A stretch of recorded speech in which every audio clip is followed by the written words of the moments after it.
You know, I've been to Frankenmuth before, frankly, but one thing that was totally under my radar is that every winter here, they have a festival called Zehnder Snowfest, where they actually turn snow into a show. They've been doing it for 20 years. Where the heck have I been? Snowfest was the brainchild of Zehnder's VP of Marketing, John Shelton.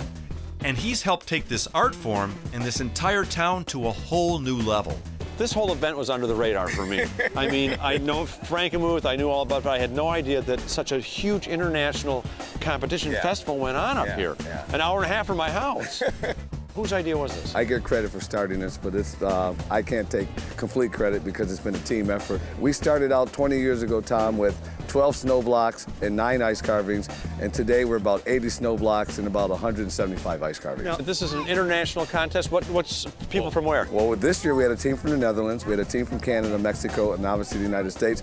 In the past years, we've had Russia, China, Morocco was the furthest distance someone ever came. Incredible. So, and this is what you see, they created. Now, right next to us, we have an oxen, 2 oxen, pulling a stump out of the ground. And this took 3rd place in this year's World Double Block competition. I remember trying to carve a gun out of a bar of soap when I was a little kid once, but I could never do anything. Yeah, we always tell people, you're not going to just see Frosty the Snowman when you come to Zehnder Snowfest. That's what amazes me. When I heard that they were snow, carvings, I thought it would be simple things, but some of these are extremely complex. Yeah. Now describe like the 1st, 2nd, 3rd place winners this year. What do they look like? Well, the 1st place winner was a eagle grabbing a fish out of the water. It had its claw on it, and it had this wingspan that was about 15 feet wide. Where's that team from? That team was actually from local. That was a team made of 3 guys from Genesee County. 2nd place was who? 2nd place was Canada, and they also did an eagle, but they had an eagle killing a snake wrapped around it, and it was biting it. And again, the oxen took 3rd place, and that was a team. This one right here, right? Yes, that was a team from Mexico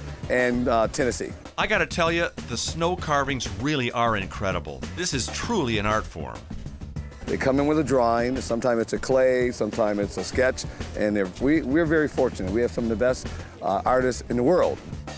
People have embraced it, and again, I think that's as I look back and reflect on the fact that we're really trying to do something for our business. How do we grow our business? And to be able to do something that has enhanced the community, it's special. So what's your favorite thing about Snowfest? Oh, the snow. Yeah, I get it. So you live in the area, right? You live in Frankenmuth? Yes, I do. What do you love about living here? The best way I can describe it, it's a place where your neighbor really cares about you. Right. And if you're sick, they're going to bring you soup, and we like to think it's Zehnder's chicken noodle soup.